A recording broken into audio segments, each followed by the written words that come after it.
How about a Lincoln Riley State of the USC address?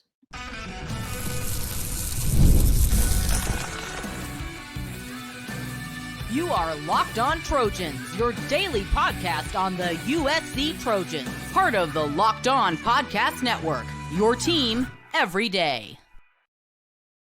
Fight on, everyone. I'm your host, Mark Holkin, and thank you for making Locked On USC part of the Locked On Network, your first listen every day. Whether you're watching the show on YouTube, wherever you're downloading your podcast, the show is always free, and the show always appreciates your support. Today's episode is brought to you by GameTime.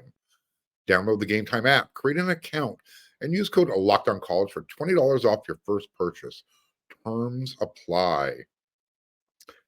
There's been a lot of shade lately hanging around Lincoln Riley and the football program, and specifically their NIL, their ability to retain commitments. I mentioned it on yesterday's episode of Locked on USC. Coaches can't comment publicly about recruiting until the recruit signs their letter of intent. However, that doesn't mean Coach Riley isn't talking publicly. In fact, he is. In fact, he did a really lengthy interview with the ON3 Network the other day. Coach is entering his third year in LA, USC's head coach, and he doesn't want to be anywhere else, especially as college football transitions into another new era. It seems like it's constantly in transition. So, as it transitions, he was talking about the transfer portal, NIL. Next year, you've got revenue sharing. And this is why Coach Riley said he's happy that he has the USC job. Quote, there's a lot of changes that we've had up to this point. We have revenue share. We're starting that down the road. There's a lot about that we don't know in terms of how that will play out. How does Title IX play out? How do the collectives play out? There's a lot of uncertainties in those areas, but I do know that the advantages we do have here, being at this school and being in this city, all that comes with that.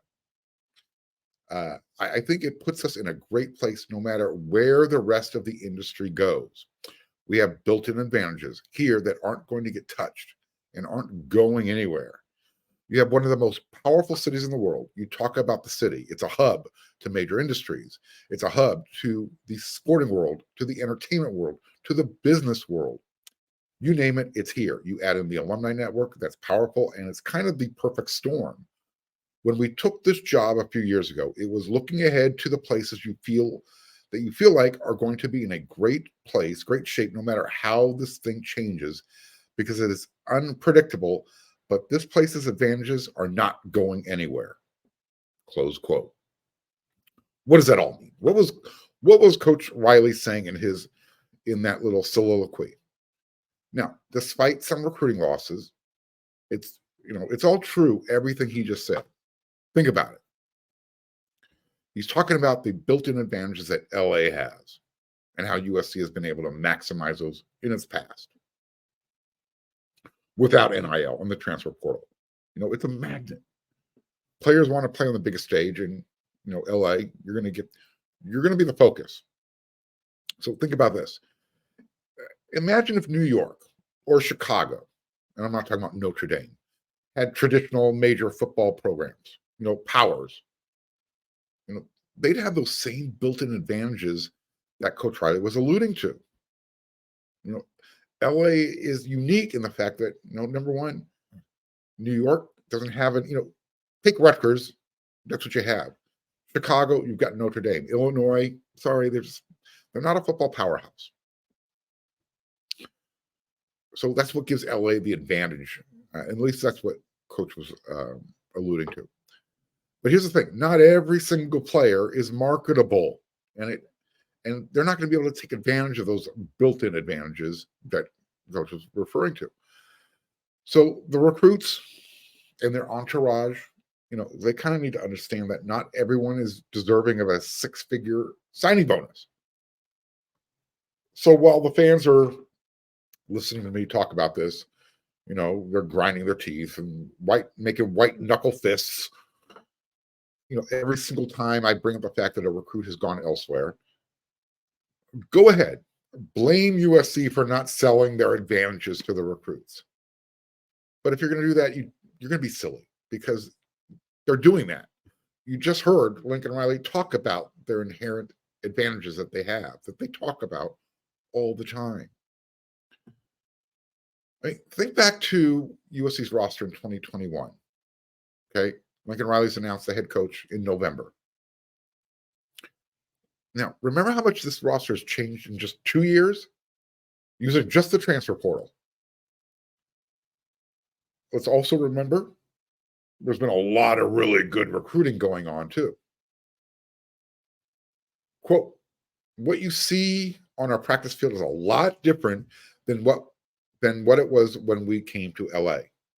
Overall depth, especially the defensive front seven, looks a lot different than it did 2.5 years ago. That was an absolute weakness when we stepped foot on this campus. So yeah, he's thrown Coach Helton and what he put together. He threw it under the bus. But right now, it's still a work in progress. No one's denying that. But you know what Coach Riley did? He did something really cool after this past season. He went out and he got Antonlynn to be the new defensive coordinator. And he also got Coach Eric Henderson, to assist with the defensive line. They also tried to bolster the defensive line's interior depth through the transfer portal. They weren't as successful as they would have liked to have been. Unfortunately, those built-in advantages weren't enough, not even with the new staff. Look, I think there's a lot of people out there who hear what Coach Riley is selling, the way he describes it, and I think the interpretation is that USC is just that Lincoln Riley said, we're going to drop the bag. Whatever it takes, we're going to do it. I think what we have here is a failure to communicate, not what he said. Coach Riley had a lot to say. I mean, he talked about the offensive line. Quote, that and the offensive line in terms of building those groups into what you want them to become. Those things take time. So again, he's still on the recruiting tangent. They're not easy fixes. You may hit on a portal guy here and there that can help you maybe win right away in that year. But when you're talking true championship depth, that takes time. Behind the scenes, the last 2 years, everyone saw what was there. That's been a lot. There's been a lot of recruiting and a lot of good development that's been going on. People got to see that in the bowl game, and I think that's only been added to with some of the staff additions we made this year as well, end quote. 2024 should be the last year of feeling the effects from Clay Helton's offensive line recruiting. Let's be honest, he pulled some nice pieces, but there weren't enough of those nice pieces. For every Justin Dietich, you had 2 guys transfer. For every Brett Nylon, you had 2 guys transfer. For every Jonah Monheim, there's not enough Jonah Monheims, period. Look, because of that, that's why Coach Riley and Coach Josh Henson have brought in over a dozen offensive line recruits in the last couple of classes.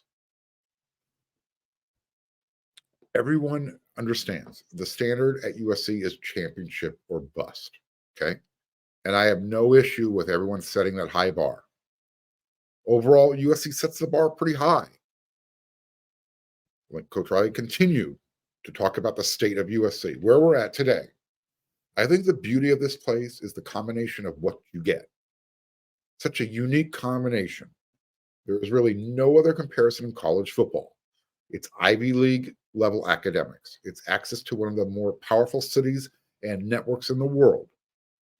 It's a college football history that you only have 1 or 2 that you could probably put in the same consideration as USC. Then you have all the things upcoming now, the new facility that we really believe is going to be the best college facility in the country. Moving to the Big Ten Conference, you have a coaching staff here from an experience standpoint that is as good as you'll find. This place brings a lot.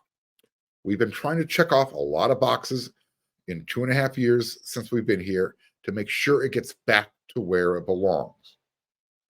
It's just going to get better. And right now, you're starting to see people realize it. End quote. So that was Lincoln Riley's State of the Summer Union. This is where USC is. No, he's out there right now trying to put a positive spin on it. We're in the dead period. You can't talk to recruits directly. So this is how you talk to them indirectly. Going into year 3, more people are going to see what Lincoln Riley's selling. And just because USC has that built-in advantage, it doesn't mean they're an ATM machine. And I think, there's a large group of Trojan fans out there who think money just grows on trees. This is where USC's at. They're trying to rebuild championship depth. They're trying to do it at the offensive line. They're trying to do it at the defensive line.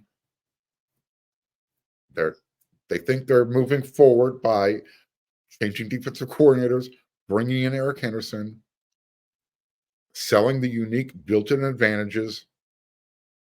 But we're heading into year 3.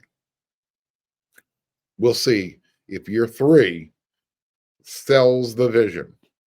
Does what USC does on the field of play support what Coach Riley put out there in the State of USC?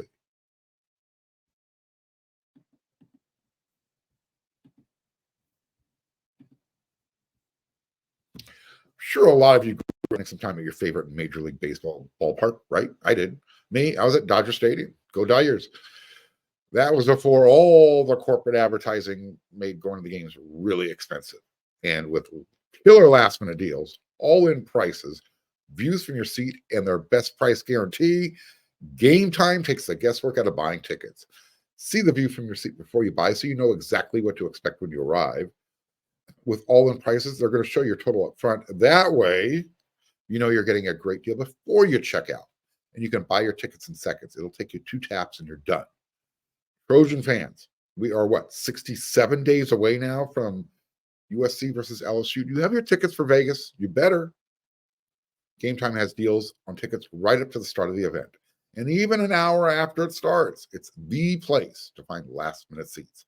And the GameTime guarantee means you'll always get the best price. If you find tickets in the same section and row for less, GameTime will credit you 110% of the difference. So take the guesswork out of buying tickets with GameTime.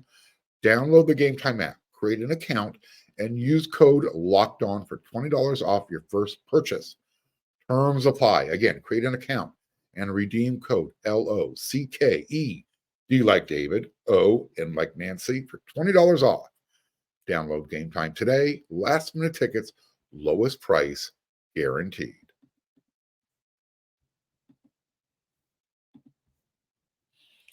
Yep. Just like me, you're watching Fox Sports or ESPN. It's on your TV all day long. And all day long, boom, you're hitting that mute button because everybody's yelling, everybody's screaming. Make the switch to Locked On Sports today. It's a free 24/7 sports streaming channel, and it's programmed for you every day to bring you the biggest stories without all the yelling. Locked On Sports today brings you can't-miss analysis, news, and opinions. And it's streaming for you 24/7 on YouTube or the free Amazon Fire TV channels app. Part of the Locked On Podcast Network, your team every day. Let me take a sip of water here real quick.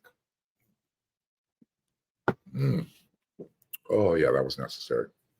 So, can we put the JuJu Lewis recruiting saga behind us? Are we done? Is anybody still worried? Don't be. Get over it. Another prediction came in. And it happened after his visit to Boulder, Colorado. After Julian JuJu Lewis, USC commit, took his official visit to Colorado, Steve Wilfong from the ON3 Network, he put in his prediction that JuJu will stick with USC. Okay? So, despite one of the local Boulder eateries, one of the restaurants out there, one of their better ones, what they did is they tried to really lay it on thick. They named a burger after JuJu.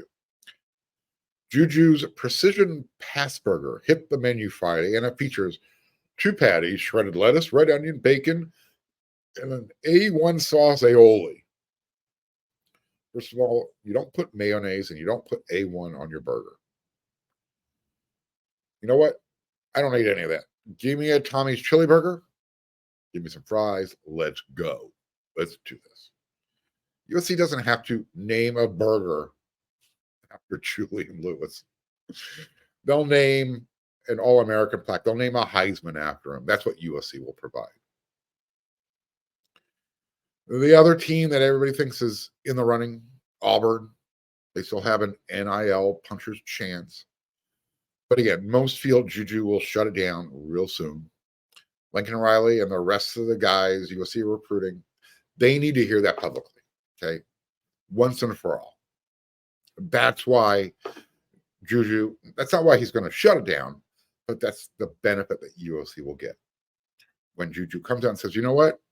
I've been committed to USC, and you know what? I'm still committed to USC. So thanks, but no thanks. The burger tasted great. Auburn, thanks for being right next door. I have a better chance at USC. With that said, there are people out there. They're still trying to keep the suspense going, trying to keep Auburn fans' hopes up. Like Philip Dukes. He's a college football analyst over there at the ON3 Network. Quote, if I had to bust it down the middle, I wouldn't lean any way with any of these schools. What I do think is Colorado gave the Lewis family a lot to think about this weekend. I think that Auburn is going to continue to push, and I think that USC, as long as he's committed to USC, I think you can never count them out. And I'd still say they are the leader because that's where he's committed. Duh, big red truck. Fire engine just drove by. Look, he gave some reasons why Auburn is still in the running, and for the same reasons that I've posited on this show. Proximity. And he also threw this one in there. Get this. This is why Auburn is a real potential landing point for JuJu. Quote, Auburn's recent track record of recruiting valuable pieces to surround Lewis. Auburn's receiver haul last cycle was historic, and the Tigers have added 11 offensive linemen between 2023 and 2025, which is its best stretch for the unit in quite some time. Having a solid supporting cast could be enough for Lewis to consider a flip. Can they continue to recruit, continue to stockpile on the offensive line so they can prove they can protect JuJu? And how do they finish with these two other top receivers? Didn't I just talk about USC in the first segment? They're recruiting. How many offensive linemen they recruited? Okay. I'm hoping that when Philip was giving his reasons for Auburn, he just maybe it just slipped his mind. He forgot about USC's offensive line recruiting these last 2 years. Because the same argument he made for Auburn, I think I can make a stronger one for USC. Not to mention a much, for emphasis 3 times, better group of wide receivers than Auburn has. And this isn't even up for debate. Auburn fan, if you're listening, you want to talk about it, bring it. I'll shut you down real fast. But give it your best shot. Because you don't have anybody on your roster that matches up like Zachariah Branch and Deuce Robinson and Mekhi Lemon and Jacoby Lane. Oh, and, they brought in some stud named Xavier Jordan this year. Wide receivers leave USC because there's too many good ones. That's how competitive that room is. And cheese and rice. No one ever calls Auburn wide receiver U. So, look, Philip Dukes, I gave it a great shot. I'm sure Auburn fans are going, yeah, dude, I believe what Philip's selling. What he's selling are subscriptions. Now, again, great guy. He broke it down really well, gave reasons why Colorado should feel comfortable or feel good about their situation, why Auburn should feel good about their situation, why USC should feel good about having his commitment. It just felt a little Let's just keep pushing the suspense. I don't think there's anything to push. JuJu is still committed to USC, and I don't think that's changing anytime soon.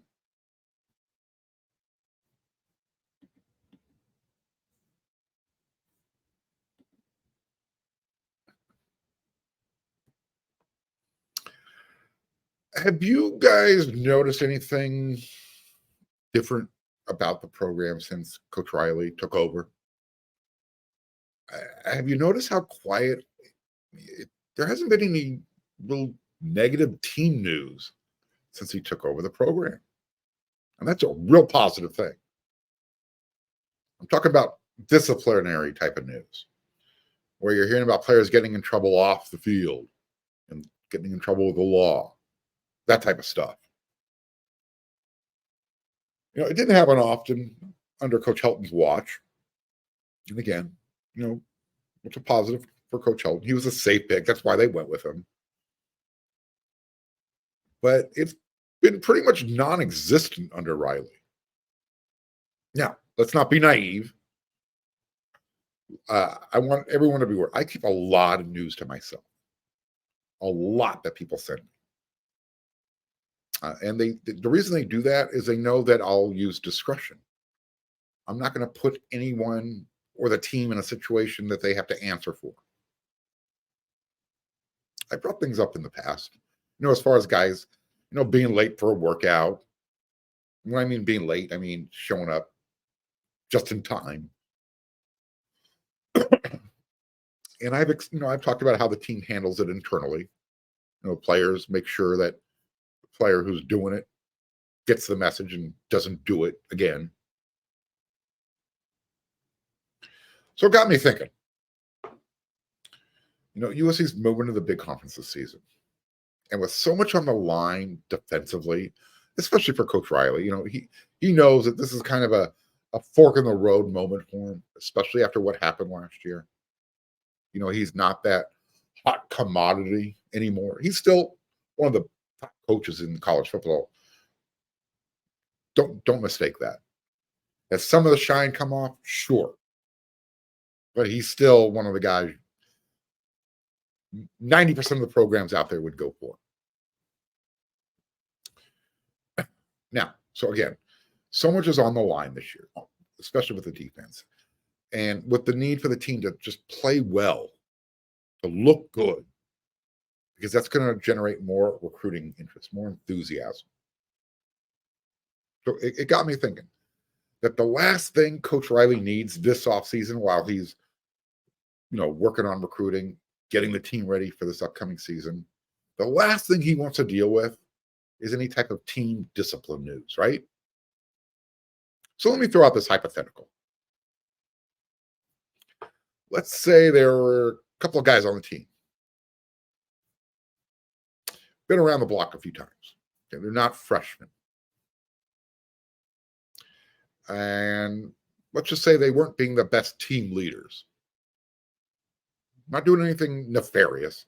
Nobody's broken any rules as far as, let me rephrase it. Nobody's broken any laws. No one's in trouble with the authorities. But they're just not being the best team leaders. They're not showing up on time, maybe not showing up. If you were Coach Riley, how would you handle this situation? Okay, and let me give you a more specific situation. Like I said, let's say a couple of leaders missed a conditioning PRP.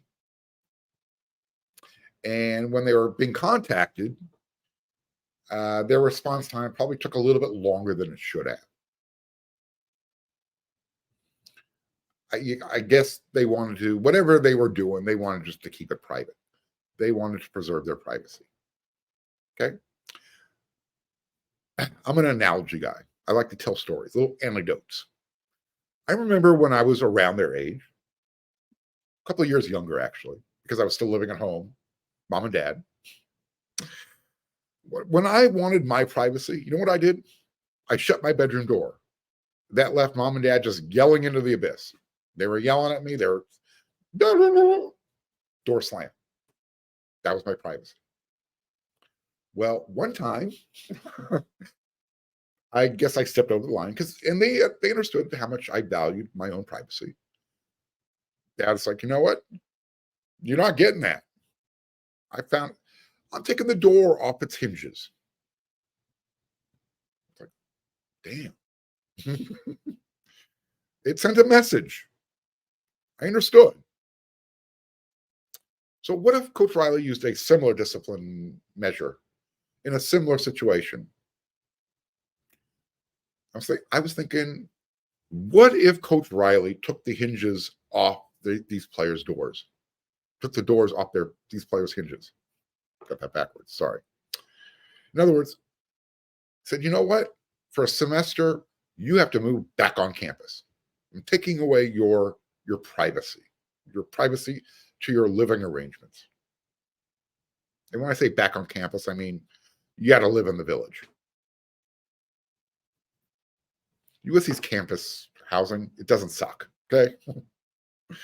But there's a lot of foot traffic in the village as opposed to having your own apartment. So you just got to deal with a lot more stuff. You might not have your own parking space. Stuff that annoys you. You know what I mean? Like noise, traffic, people knocking on your doors. Look, I don't know if Coach Riley has that type of authority, if he could impose that type of discipline. But if he does, and a message needs to be sent, that, when someone is sending you a message asking for your status, what's going on, you need to respond in a reasonable amount of time. So, you know what? If your door's closed, you might not hear me. If you're on campus, you're going to hear me because someone from USC staff is going to be knocking on your door. They're going to want some accountability. So again, hypothetical, just throwing it out there because it's been so quiet. So take from that what you will. It's the summer. Guys, they've got lives. They've got girlfriends. Who knows? Maybe somebody just needed a couple of extra minutes, a few extra hours to themselves. Don't ask for names. I'm not playing that game. Homie, don't do that. But again, I'm bringing it to your attention that, Coach Riley has enough on his plate. He doesn't need to worry about disciplining the team for guys who are doing stupid stuff. And stupid stuff is ignoring a text message or a phone call, skipping practice, PRP. Remember, these are voluntary workouts. I was using finger quotes for those of you who are listening and not watching. Yeah, off-season workouts, they are considered voluntary. Which brings me for one more last anecdote before we get out of here for this episode of Locked on USC, part of the Locked on Network, your team every day. How many of you are old enough to remember Bernard Riley, the defensive tackle who played for USC? He had one of the best responses about voluntary workouts. This was his way of motivating his teammates. You volunteer, I'm going to kick your ass. You know what? The last thing you want is a 300-pound defensive tackle motivating you to show up. So there you go. All right, I'll be back with another episode of Locked on USC tomorrow. That's what we do 5 times a week. So until then, everyone, you know what to do. And this is why you come back. You're always going to get something.